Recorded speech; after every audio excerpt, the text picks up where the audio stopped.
Good evening friends, welcome to our channel learning web. তাহলে আজকে আমাদের ক্লাস ইন্ডিয়ান পলিটি ক্লাস 8। আজকে থেকে আমাদের আর্টিকেল সিরিজ স্টার্ট বলতে পারো। তো আজকে ক্লাসের টপিক হচ্ছে কি আর্টিকেল 1 থেকে 4, অর্থাৎ 1 to 4 যে আর্টিকেলগুলো রয়েছে পার্ট 1-এ Indian union and its territories, সে সমস্ত নিয়ে আমাদের আজকের আর্টিকেলগুলোর বিস্তারিত আলোচনা হবে আজকে ক্লাসে। ওকে, তাহলে আজকে আমাদের এই ইন্ডিয়ান পলিটি ক্লাস তাহলে শুরু করা যাক।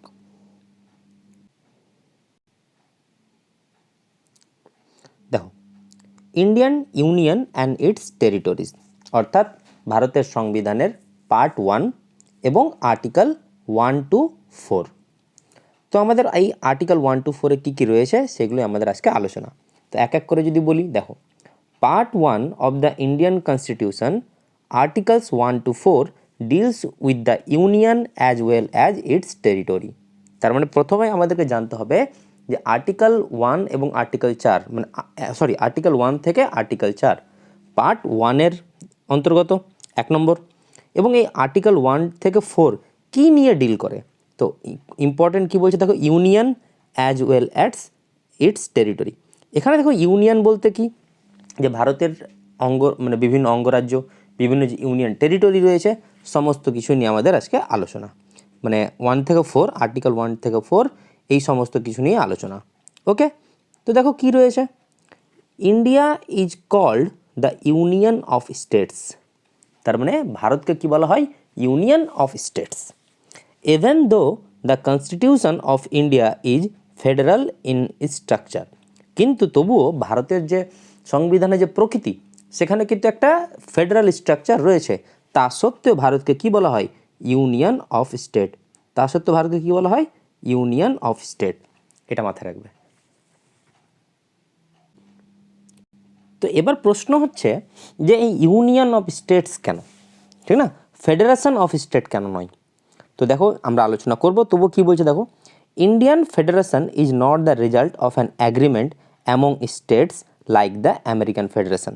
অর্থাৎ ভারতের যে সাংবিধানিক যে ফেডারেশন, যে এটা যুক্তরাষ্ট্রীয় যে কাঠামো, সেটা কিন্তু আমেরিকার মতো নয়। কি বলছে, অন অ্যাগ্রিমেন্ট, বিভিন্ন স্টেটের সঙ্গে আমেরিকার অ্যাগ্রিমেন্ট থাকে, এই রকম না। The state have no right to secede from the federation. ভারতের যে রাজ্যগুলো রয়েছে সেই রাজ্যগুলোর কোনো অধিকার নেই ফেডারেশন থেকে বেরিয়ে যাওয়ার।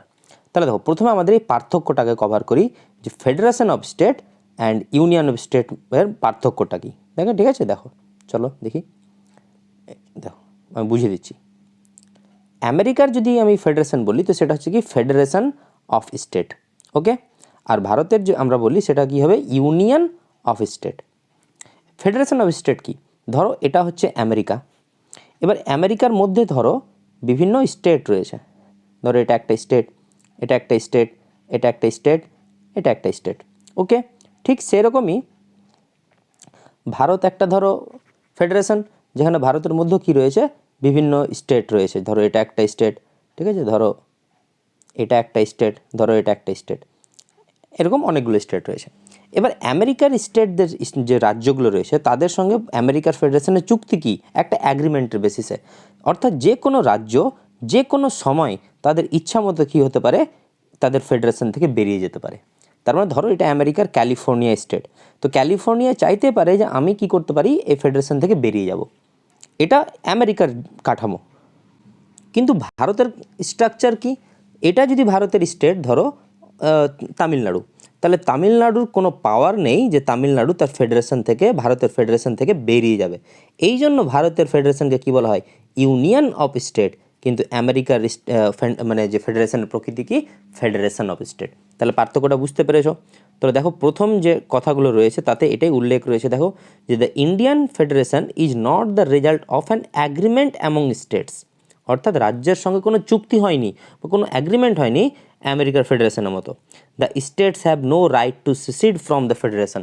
যে ভারতের যে বিভিন্ন রাজ্যগুলো রয়েছে সে রাজ্যের কোনো ক্ষমতা নেই যে ফেডারেশন থেকে সে বেরিয়ে যাবে। এই জন্য ভারতের যে স্ট্রাকচার ফেডারেশন, সেটা কী বলা হয়, union of state, not federation of state. Okay, বুঝাতে পেরেছি।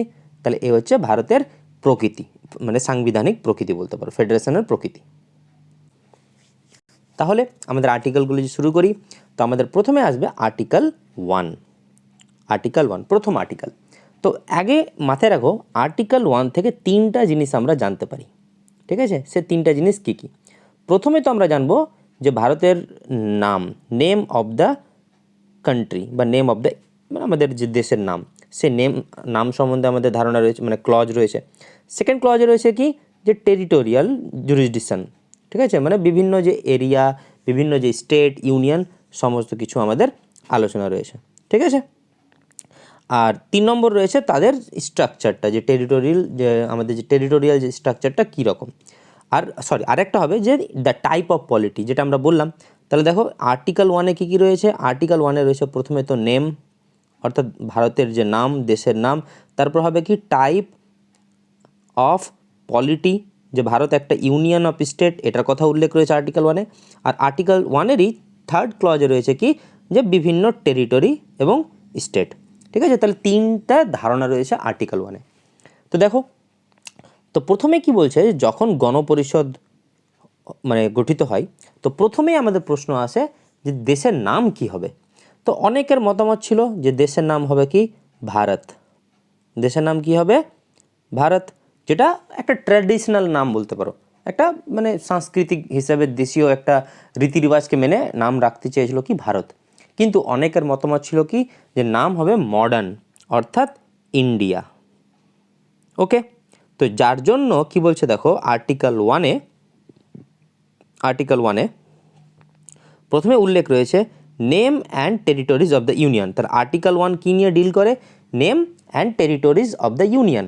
কী বলছে দেখো, India that is Bharat shall be a union of states. তাহলে দেখো এই যে লাইনটা, এই লাইন থেকে ভারতের যে আর্টিকেল, সংবিধানের যে আর্টিকেল 1, এটা পুরোপুরি ধারণা হয়ে গেল কি, ইন্ডিয়া দ্যাট ইজ ভারত, তার মানে কি ট্র্যাডিশনাল এবং মডার্ন দুটো নামেরই কিন্তু সংবিধানে উল্লেখ রয়েছে। তাহলে প্রথমে তো বলে দিল India that is Bharat, okay, shall be a union of state, অর্থাৎ ভারত দেশ, আমাদের যে দেশ ভারত, সেটা কি হচ্ছে, ইউনিয়ন অফ স্টেটস। তাহলে দেখো এই লাইনটাতেই ইন্ডিয়ান কনস্টিটিউশনে আর্টিকেল 1-এ ভারতের নাম এবং ইন্ডিয়ান যে পলিটি, তার পলিটির প্রকৃতি, স্ট্রাকচার, যে ফেডারেল যে স্ট্রাকচার, সেটার কনসেপ্ট কিন্তু এই আর্টিকেল 1 থেকে চলে আসলো। তো দেখো এই বলেও দিচ্ছে this deal with 2 things, name of the country, অর্থাৎ দেশের নাম, অ্যান্ড টাইপ অফ পলিটি, ঠিক আছে? তাহলে আর্টিকেল 1 থেকে মেনলি আমরা দুটো জিনিস তো কভার পেয়ে গেলাম, এক name of the country and type of polity. তো দেখো আর্টিকেল 1-এর যে second clause, article 1(2) states that all the state and territory must be specified in the first schedule of the constitution. অর্থাৎ যে প্রথম শিডিউল, সেখানে ভারতীয় যে শিডিউল 1, সে শিডিউল 1-এ বিভিন্ন স্টেট এবং বিভিন্ন যে টেরিটরি, তাদের নাম উল্লেখ রয়েছে, তাদেরকে স্পেসিফাই করা হয়েছে। তো আর্টিকেল 1-এ কী বলছে, all the state and territory must be specify in the first schedule of the constitution, okay. আর আর্টিকেল 1 থার্ড ক্লজে কী বলছে, state that territory of India comprises, অর্থাৎ যে বিভিন্ন যে টেরিটরিগুলো রয়েছে, সে টেরিটরি কী নিয়ে তৈরি, তাদের স্ট্রাকচার কী। 1 নম্বর দেখো the territory of the states, প্রথমে তো, এবং territory may be acquired by the Indian government in future. এই জিনিসটাকে বোঝার চেষ্টা করো, এখানে দুটো লাইন কথা বলছে। 1 নম্বর যে রাজ্যের যে বিভিন্ন টেরিটরি, সেটার উল্লেখ, এবং টেরিটরি যেগুলো may be acquired by the government in future, অর্থাৎ ভবিষ্যতে ভারত সরকার সেটাকে অ্যাকোয়ার্ড করতে, মানে অর্জন করতে পারে সেই সমস্ত এরিয়া। এই দুটো উল্লেখ রয়েছে। তাহলে এটা আগে বুঝে নাও। দেখো এই যে দেখো, খুব সুন্দর করে বুঝিয়ে দিচ্ছি, territory of India, okay. Territory of ইন্ডিয়াকে তিনটা ভাগে ভাগ করা হয়। 1 নম্বর টেরিটরি অফ স্টেট, ওকে, 2 নম্বর ইউনিয়ন টেরিটরি, আর 3 নম্বর অ্যাকোয়ার্ড টেরিটরি, ওকে। তাহলে টেরিটরি অফ ইন্ডিয়া, ভারতের টেরিটরিকে কয় ভাগে ভাগ করা হয়েছে, 3 ভাগে। কী কী? 1 নম্বরে রয়েছে টেরিটরি অফ স্টেটস, 2 নম্বরে রয়েছে ইউনিয়ন টেরিটরিজ, আর 3 নম্বরে রয়েছে অ্যাকোয়ার্ড টেরিটরি। এবার টেরিটরি অফ স্টেটের মধ্যে আবার দুটো পার্ট রয়েছে, princely state and British provinces. কারণ আমরা ভালোভাবে জানি যে যখন গণপরিষদের মিটিং, গণপরিষদের ভোটিং ইলেকশন, ভারতের সংবিধান যখন শুরু হয়, তখন কিন্তু দেশে দুটো স্টেট দুটো ভাগে ভাগ করা হয়েছে, ভারতের স্টেটগুলোকে দুই ভাগে ভাগ করা ছিল। কী কী? এক হচ্ছে প্রিন্সলি স্টেট দেশীয় রাজ্য, আর দুই হচ্ছে ব্রিটিশ প্রভিন্সেস। তো এই যে দুটো princely state and British provinces, এদেরকে কি করা হয়, একসঙ্গে নিয়ে নেওয়া হয় টেরিটরি অফ স্টেটে। আর এই টেরিটরি অফ স্টেটকে পুরোপুরি এইটাকে বলা হয় কি, ইউনিয়ন অফ ইন্ডিয়া। ওকে, তাহলে এই স্ট্রাকচারটা বোঝার চেষ্টা করো। কি বলছে? টেরিটরি অফ ইন্ডিয়ার তিনটা part: territory of state, union territories and acquired territory. Territory স্টেটের মধ্যে কি রয়েছে? প্রিন্সলি স্টেট অর্থাৎ দেশীয় রাজ্যগুলো, আর কি রয়েছে? ব্রিটিশ প্রভিন্সেস, ঠিক না? তো এদেরকে মানে এই যে ব্রিটিশ প্রভিন্সেস আর প্রিন্সলি স্টেটকে কী বলা হয়? Territory of state. তো এই যে পুরোটা মানে বলতে পারো যে এই যে গোটাটা, আমি এটা নীল কালারে দেখিয়ে দিলাম, টেরিটরি অফ স্টেটস, যেখানে ব্রিটিশ প্রভিন্সেস এবং দেশীয় রাজ্য রয়েছে, তাদেরকে কি বলা হয়? তাদেরকে বলা হয় ইউনিয়ন অফ ইন্ডিয়া। তাদেরকে কি বলা হয়? Union of India. তার মানে বোঝার চেষ্টা করো, এই ইউনিয়ন অফ ইন্ডিয়ার মধ্যে কিন্তু ইউনিয়ন টেরিটরি আর অ্যাকোয়ার্ড টেরিটরি কিন্তু নেই, যার জন্য এই টেরিটরি অফ ইন্ডিয়া কথাটা কিন্তু বেশি important rather than to union of India.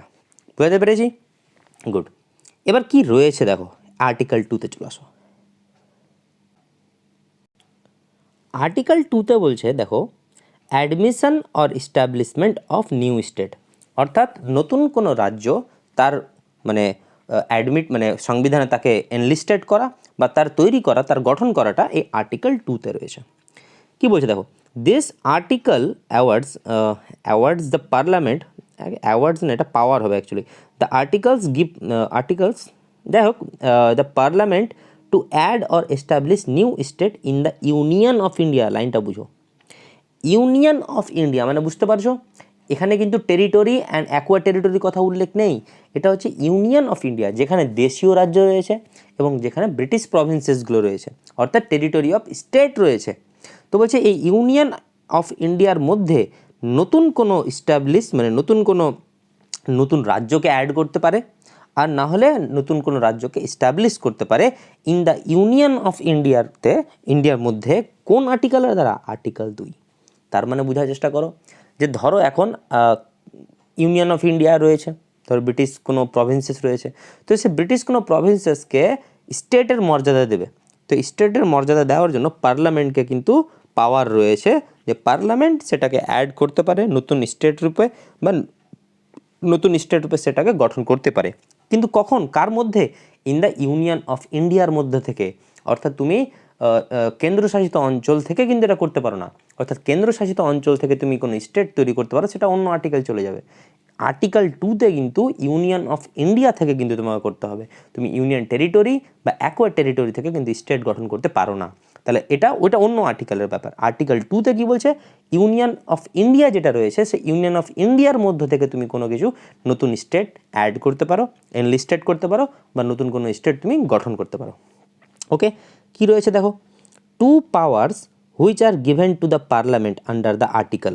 এই আর্টিকেলে পার্লামেন্টকে দুটো পাওয়ার দেওয়া হয়েছে। কি power? Power to admit new state in the union of India. বুঝতে পারছো? পার্লামেন্টকে পাওয়ার দিয়েছে নতুন কোনো রাজ্যকে অ্যাডমিট করা বা এনলিস্টেড করা, কোথায় থেকে? ইউনিয়ন অফ ইন্ডিয়া থেকে। That is admission of state which R already in the union. তার মানে ইউনিয়ন অফ ইন্ডিয়ার মধ্যে কোনো একটা রাজ্য রয়েছে, ওই রাজ্যকে থেকে তুমি নতুন কোনো রাজ্য, ওই রাজ্যকে বা দেশীয় কোনো রাজ্য রয়েছে বা দেশীয় ব্রিটিশ কোনো প্রভিন্স রয়েছে, সেটাকে তুমি এনলিস্টেড করতে পারো। এই পাওয়ারটা কিন্তু পার্লামেন্টে রয়েছে। And power to establish new state which were not in existence before. এছাড়া নতুন কোনো একটা রাজ্য তৈরি করতে পারো, এনলিস্টেড করতে পারো, যেটার কোনো এক্সিস্টেন্সই নেই। তাহলে আর্টিকেল 2 কী বলছে একটু বুঝে নাও। আর্টিকেল 2 বলছে ইউনিয়ন অফ ইন্ডিয়া থেকে তুমি পার্লামেন্টকে পাওয়ার দিয়েছো যে সে ইউনিয়ন অফ ইন্ডিয়া থেকে কোনো নতুন কোনো স্টেটকে অ্যাড করতে পারো বা এস্টাবলিশ করতে পারো। আর ইউনিয়ন অফ ইন্ডিয়া মানে বুঝিয়ে দিলাম তোমাদেরকে যে এই যে টেরিটরি অফ ইন্ডিয়া যেটা দেখতে পাচ্ছ, টেরিটরি অফ স্টেট, এই যেখানে British provinces and princely state রয়েছে, এটাকে আমরা কি বলবো? ইউনিয়ন অফ ইন্ডিয়া, যেখানে union territories and acquired territories কিন্তু বাদ রয়েছে। ওকে, তো এ হচ্ছে আর্টিকেল 2। এবার আর্টিকেল 2A কি দেখো, 2A, ঠিক আছে? তো আর্টিকেল 2A বলছে কি দেখো, Sikkim to be associated with the union. অর্থাৎ সিকিম অ্যাকচুয়ালি একটা ইন্ডিপেন্ডেন্ট মোনার্কি ছিল, রাজকীয় মানে রাজ্য ছিল, ঠিক আছে। সেটাই সিকিমকে তুমি কী করলে, অ্যাসোসিয়েটেড উইথ দ্য ইউনিয়নের সঙ্গে সহযুক্ত করলে। কি বলছে, this is how Sikkim was added to our union of state. তো প্রশ্ন পড়তে পারে যে সিকিম আমাদের ইউনিয়ন অফ স্টেটে যে অ্যাড হয়েছে অ্যাসোসিয়েটেড অঙ্গরাজ্য হিসেবে, ঠিক আছে, তো সেটা কোন আর্টিকেলের দ্বারা? আর্টিকেল 2A দ্বারা। তাহলে দেখো সিকিম কিন্তু অ্যাকোয়ার্ড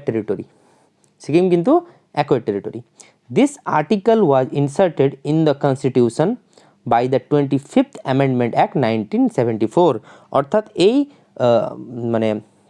এই আর্টিকেল 2 এর আন্ডারে কী বলছে যে 25তম যে সংশোধন, ঠিক না, যে 1974 সালে, যার ফলে সিকিমকে অ্যাড করা হয়। And this article however repealed by 26th amendment act 1975। অর্থাৎ 1975 সালে একটা সিকিম পূর্ণ অঙ্গরাজ্যের রূপে কিন্তু মর্যাদা পেয়ে যায়, ঠিক আছে। তো আর্টিকেল 2A-তে কী রয়েছে, যে সিকিম কিভাবে আমাদের ইউনিয়ন অফ স্টেটে অ্যাড হলো। এবার দেখো আর্টিকেল 3 কী বলছে। আর্টিকেল 2তে আমরা কি দেখতে পেলাম, যে ইউনিয়ন অফ ইন্ডিয়া রয়েছিল বা কোনো একটা এক্সিস্টেন্স রাজ্য রয়েছিলই, সেই রাজ্য থেকে তুমি নতুন কোনো রাজ্য গঠন করলে। আর্টিকেল 3 কী বলছে দেখো, ফরমেশন অফ নিউ স্টেট অবশ্যই, and alteration of areas, boundary and name of existent state. তার মানে কী করতে পারো, এখানে বলছে তুমি নতুন রাজ্য তৈরি করতে পারো, অল্টারেশন অফ এরিয়াস, তার এরিয়া তুমি চেঞ্জ করতে পারো, ঠিক আছে, সেই রাজ্যে তুমি বাউন্ডারি চেঞ্জ করতে পারো, and names of existence state, সেই রাজ্যের নাম তুমি পরিবর্তন করতে পারো। এটা আর্টিকেল 3-তে রয়েছে। Under the article parliament has given following powers. অর্থাৎ এই আর্টিকেলে পার্লামেন্টের কী কী পাওয়ার রয়েছে, কী রয়েছে দেখো, the parliament can create new states out of existence state. তার মানে পার্লামেন্ট কী করতে পারে, কোনো একটা এক্সিস্টিং স্টেট রয়েছে সেখান থেকে নতুন কোনো একটা স্টেট তৈরি করতে পারে। Creation of Telangana out of Andhra, ঠিক আছে, অন্ধ্রপ্রদেশ থেকে যে তেলেঙ্গানা বের করে দেওয়া হলো বা তেলেঙ্গানা রূপে একটা নতুন অঙ্গরাজ্য তৈরি করা হলো। উত্তরাখণ্ড আউট অফ উত্তরপ্রদেশ থেকে উত্তরাখণ্ড তৈরি করা হলো। Punjab state by merging Patiala and east Punjab state union PEPSU.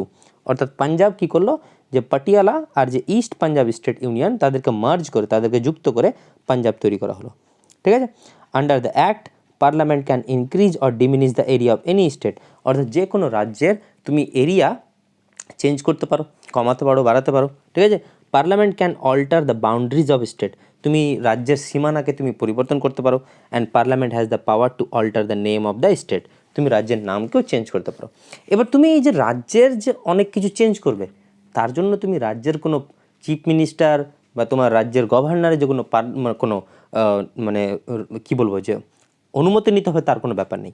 তুমি সিম্পল মেজরিটি পার্লামেন্টে তুমি লেজিসলেটিভ সিম্পল মেজরিটিতে তুমি এটাকে কী করতে পারো, পাস করতে পারো, ঠিক আছে। তো এটা হচ্ছে আর্টিকেল 3। আর আর্টিকেল 4 কী বলছে, আর্টিকেল 4 খুব ইম্পর্টেন্ট। আর্টিকেল 4 বলছে laws made under Article 2 and 3 provide for the amendment to the first and fourth schedule। অর্থাৎ ফার্স্ট শিডিউলে কী রয়েছে, যে ভারতীয় যে বিভিন্ন স্টেটগুলো এবং টেরিটরি রয়েছে তাদের নাম এবং তাদের এরিয়া জুরিসডিকশন। অ্যান্ড ফোর্থ শিডিউলে রয়েছে কি, যে রাজ্যসভার সিট অ্যালোকেশন। সিম্পল কথা, কি বলছে যে একটা নিয়ম আছে, যে তুমি যদি কোনো কিছু চেঞ্জ করতে চাও, তাহলে তোমাকে সংবিধানের কোনো নিয়মকে চেঞ্জ করতে চাও, তাহলে তোমাকে কী করতে হবে, অ্যামেন্ডমেন্ট নিয়ে আসতে হবে আর্টিকেল 368 নিয়ম অনুসারে। তো নিয়ম এনে তুমি কী করবা, অ্যামেন্ডমেন্ট করবা। অ্যামেন্ডমেন্ট করার পর বহুত মানে তোমার অনেকটা হার্ড একটা বলতে পারো প্রসেস রয়েছে। তো আর্টিকেল 4 বলছে যে আর্টিকেল 2 এবং আর্টিকেল 3-এর তুমি যদি কোনো কিছু চেঞ্জ করতে চাও, তাহলে তোমাকে কোনো রকমের অ্যামেন্ডমেন্ট করতে হবে না। জাস্ট 368 যে আর্টিকেল, ঠিক আছে, সে 368 আর্টিকেলের মতে বা 68 আর্টিকেল থেকেই যেটা বলছে যে 2 এবং 3 আর্টিকেলকে তুমি যদি চেঞ্জ করতে চাও, তাহলে তোমাকে কোনো রকমের অ্যামেন্ডমেন্ট করতে হবে না। জাস্ট সিম্পল মেজরিটিতে তুমি এটা লেজিসলেটিভ পাস করিয়ে এটা চেঞ্জ করতে পারো। তো আর্টিকেল 4-এর গল্প এটাই, যে 368 আর্টিকেল 2 এবং আর্টিকেল 3 এই দুটোর যদি তুমি কোনো রকমের কিছু চেঞ্জ করতে চাও, ঠিক আছে, তাহলে তোমাকে কোনো রকমের অ্যামেন্ডমেন্ট করতে হবে, তার কোনো বাধাবাধকতা নেই। তুমি 368 আর্টিকেল অনুসারেই তুমি কি করতে পারো, জাস্ট একটা মানে বিনা কোনো অ্যামেন্ডমেন্ট ছাড়াই, ঠিক আছে, অ্যামেন্ডমেন্ট ছাড়াই তুমি নর্মালি লেজিসলেটিভ পাওয়ার মেজরিটি ভোটের দ্বারাই তুমি আর্টিকেলটাকে চেঞ্জ করতে পারো। তো এ হচ্ছে আমাদের আর্টিকেল 1 থেকে আর্টিকেল 4। ওকে, তাহলে দেখো আমরা একটু কী কী পড়লাম একটু দেখে নিই আমরা। আর্টিকেল 1 কী বলছে? আর্টিকেল 1 বলছে name and territory of the union. অর্থাৎ আর্টিকেল 1 থেকে আমরা জানতে পারলাম ভারতের যে যে বিভিন্ন যে ভারতের যে নাম, যে ইন্ডিয়া বা ভারত এটা, এবং টেরিটরি অফ দ্য ইউনিয়ন, আর তার সঙ্গে সঙ্গে টাইপ অফ পলিটি আমরা জানতে পারলাম। ঠিক আছে, টেরিটরি অফ ইন্ডিয়াতে ইউনিয়ন আমরা দেখতে পেলাম যে টেরিটরি অফ ইন্ডিয়াতে টেরিটরি অফ স্টেট রয়েছে, ইউনিয়ন টেরিটরি রয়েছে, অ্যাকোয়ার টেরিটরি রয়েছে, আর টেরিটরি অফ স্টেটের মধ্যে রয়েছে princely state and British provinces, যেটাকে একসঙ্গে বলা হয়েছে কি ইউনিয়ন অফ ইন্ডিয়া। আর্টিকেল 2-তে কী বলছে? আর্টিকেল 2-তে বলছে admission or establishment of new state. তুমি নতুন রাজ্য এস্টাবলিশ করতে পারো, নতুন রাজ্য তুমি অ্যাডমিশন এনলিস্টেড করতে পারো। দেখো এখানে কিন্তু কোনো রকমের ক্রিয়েটিভের কথা বলেনি। তুমি একটা রাজ্য কী করতে পারো? অ্যাড করতে পারো। ঠিক আছে, আর ওটাকে এস্টাবলিশ করতে পারো। এখানে বলেও দিয়েছে, দেখো আর্টিকেল 2টা আমরা আরেকবার আলোচনা করি। এই যে দেখো আর্টিকেল 2, যে পাওয়ার to admit new state in the union of India. অর্থাৎ ইউনিয়ন অফ ইন্ডিয়াতে তুমি নতুন কোনো মধ্য থেকে তুমি কী করতে পারো? নতুন কোনো স্টেট অ্যাডমিট করতে পারো। দেখো admission of state which R already in the ইউনিয়নে রয়েছে, জাস্ট তুমি ওটাকে অঙ্গরাজ্য হিসাবে স্বীকৃতি দিতে পারো। And power to establishment new state which are not in existence নেই, সেটাকে তুমি কী করছো? নিউ স্টেট রূপে ওটাকে তৈরি করছো, এটা একটা পাওয়ার রয়েছে। আর্টিকেল 2-তে এতে কী রয়েছে? Sikkim to be associated with union. আর আর্টিকেল 3-তে কী রয়েছে? Formation of new state and alteration of areas boundary and name of existent state. অর্থাৎ নতুন রাজ্যের তুমি ফরমেশন করতে পারো, ঠিক আছে, তার এরিয়া তার বাউন্ডারি চেঞ্জ করতে পারো এবং তার নাম চেঞ্জ করতে পারো।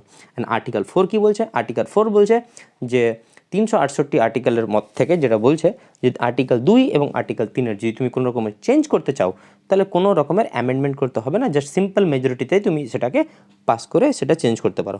এই হচ্ছে আমাদের ইউনিয়ন অ্যান্ড টেরিটরি থেকে 4টে আর্টিকেল। ওকে, তাহলে এখানে রাখলাম। টাইপ অফ পলিটিতে বললাম যে ইন্ডিয়ান পলিটি কি ইউনিয়ন অফ স্টেট, ঠিক আছে, এই যে union of state, not federal. ঠিক আছে, তাহলে এ হচ্ছে আমাদের পলিটি ক্লাসের আর্টিকেল 1 থেকে আর্টিকেল 4। চলো।